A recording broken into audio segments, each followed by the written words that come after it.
And on this Monday, August 24th, 2026 edition of Newsmakers, out-of-state women headed to North Carolina for abortions at over triple the pre-Roe level. A new medical study in the Journal of the American Medical Association counted over 17,000 out-of-state visits in the year following the Supreme Court's ruling, compared with under 6,000 the year before. Most traveled from Georgia and South Carolina, with their average drive increasing by 100 miles.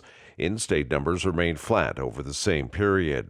Pope Leo is appealing for help in the Democratic Republic of Congo, where an Ebola outbreak continues to spread. The Pope spoke in St. Peter's Square yesterday, calling for a response from the international community for prevention efforts to save lives. The outbreak in Congo has killed more than 2,500 people and resulted in more than 5,300 cases. It's the deadliest in the country's history.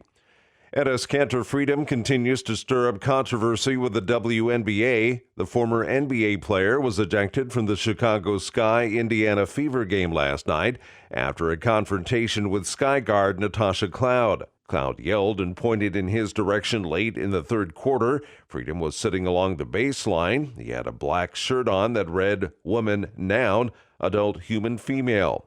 Earlier this month, Freedom declared for the 2027 WNBA draft, claiming he was transgender.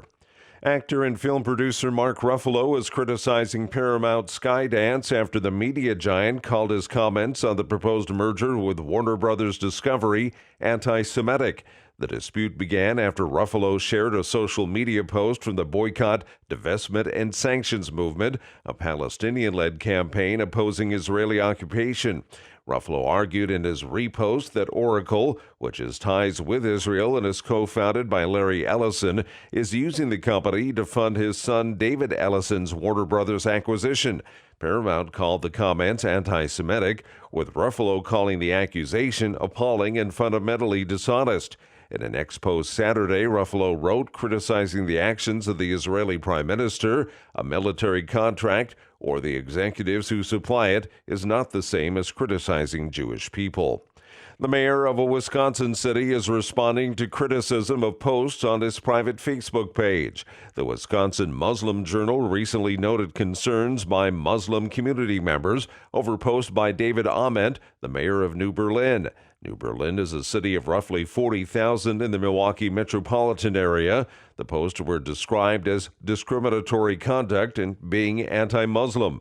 In a statement, Mayor Ahmed said his personal Facebook page doesn't represent New Berlin's official position, and he never meant to, quote, disparage or offend any individual or group. He added his only intention was to share information on matters of public concern. And that's Newsmakers for this Monday, August 24th, 2026 edition. I'm Keith Black.